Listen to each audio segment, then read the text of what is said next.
Boa tarde, oitavo ano. Primeiro quero desejar a vocês um ótimo Dia do Estudante. Dia 11 é Dia do Estudante e vocês estão de parabéns, tá? Mesmo nessa nova forma, de forma remota, mas vocês estão se dedicando, estão conseguindo se superar. Vai os meus parabéns para vocês, tá bom? Queridos, nós vamos continuar estudando sobre a independência dos Estados Unidos e falar um pouquinho da Constituição. Mas para começar, eu quero falar um pouquinho de um homem que foi bem importante, Benjamin Franklin, tá? Nesse livro, Você Pode Mudar o Mundo, tem um pouco da história dele. Eu vou ler um pouco, não vou ler tudo aqui, e você vai conhecer um pouquinho, porque ele foi bem importante, principalmente na hora da escrita da Constituição, tá? Benjamin Franklin nasceu em 1706 e morreu em 1790, século 18, né? Um pai fundador que conhecia o valor da oração. A maioria das pessoas não ia apostar no indivíduo que abandonou a escola depois de apenas 2 anos de educação formal. Mas esse foi o início da vida de Benjamin Franklin. Ele era um de 17 irmãos e ele aprendeu muito sozinho. Depois de fugir de um aprendizado numa gráfica, ele trabalhou na Inglaterra e depois se mudou para Filadélfia, na América do Norte, onde ele fundou sua própria gráfica e um jornal.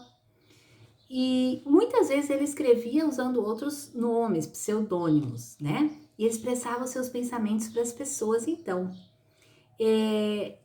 Franklin era um escritor prolífico, escrevia muito. Ele era também inventor e estudioso.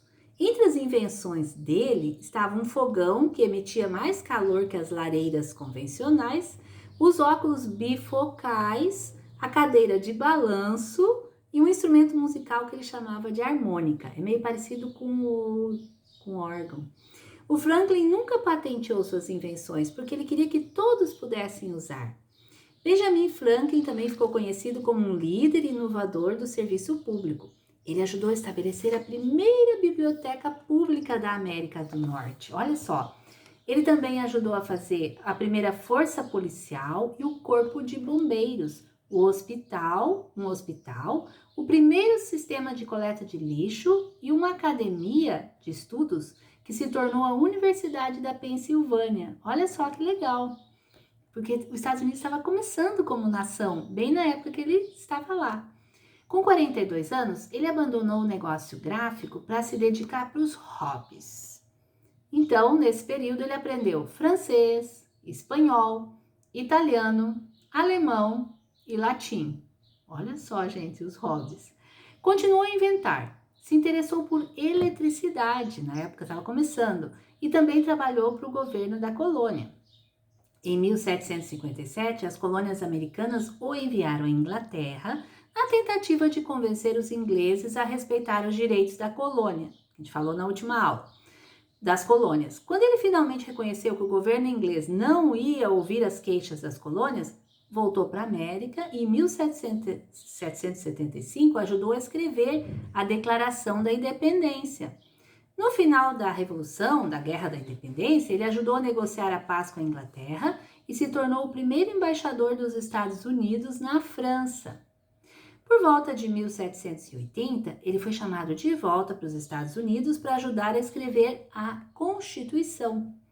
Foi na Convenção de Constituição de 1787 que Benjamin tomou uma das suas mais corajosas posições.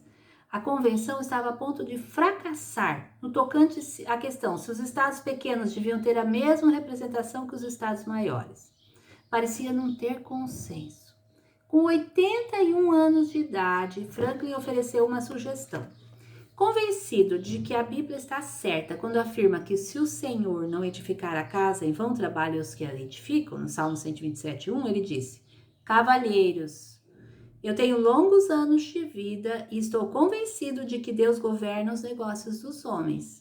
Se um pardal não pode cair na terra sem o conhecimento divino, seria possível que o império pudesse ser construído sem a ajuda de Deus? Eu proponho que uma oração implorando a assistência divina seja feita todas as manhãs, antes de darmos início às nossas conversações. A proposta foi aprovada. A partir daquele dia, uma oração era feita todas as manhãs até que os parlamentares chegaram num acordo. Olha que lindo, né? Olha que lindo. Um homem que soube dar um bom conselho. Gente, então, vamos falar da Constituição dos Estados Unidos. Eles se reuniram para escrever, eles tinham algumas diferenças, né? E esse Benjamin Franklin, ele foi usado por Deus para dizer: vamos orar, vamos pedir ajuda de Deus. E ao orarem, cada manhã, Deus ajudou para eles montarem uma Constituição tão bem feita que ela ficando pronta em 1787, ela é a mesma até hoje. Os Estados Unidos nunca mudou a sua Constituição, até hoje é a mesma. Eles acrescentaram algumas coisas, chamadas emendas, mas nunca mudaram. O sistema lá ficou assim: República Federalista Presidencialista.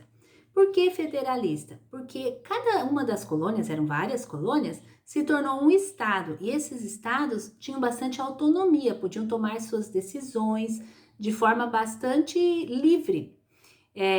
Cobrar impostos, fazer empréstimos no exterior, tudo isso eles podiam decidir por eles, não precisava a autorização do governo federal. E, além disso, presidencialista, porque teria um presidente sobre todos os estados. 3 poderes. O executivo, a ideia do Montesquieu, lembra, né? Eles colocaram em prática aqui, ó. O executivo seria o presidente, que ia ser eleito de forma indireta. Não é todo o povo que votava no presidente. Cada estado votava nos delegados e esses delegados depois votavam no presidente. Isso é o poder executivo. O legislativo seria o Congresso, que teria a Câmara dos Representantes, tipo para nós os deputados, e o Senado, que daí teria os senadores. Esses fazem as leis, é o legislativo. E o judiciário seria a Suprema Corte para garantir que a lei fosse cumprida. Essa Constituição, ela foi tão bem feita que ela serviu de exemplo para outros países. E a ideia deles de independência também serviu de exemplo, porque outros países da América começaram a pensar em independência, né? O próprio Brasil também. E claro que na época essa Constituição ainda não conseguiu contemplar, tem que pensar na época, a época ainda não era de hoje, né? Então na época ainda não votavam os indígenas, as mulheres e ainda tinha escravos, levou mais 90 anos para ver a libertação dos escravos. Mas foi uma inovação para a época essa Constituição. Certo? Com isso, a gente está encerrando esse assunto dos Estados Unidos e vamos continuar em outro assunto, certo? Boa semana para vocês!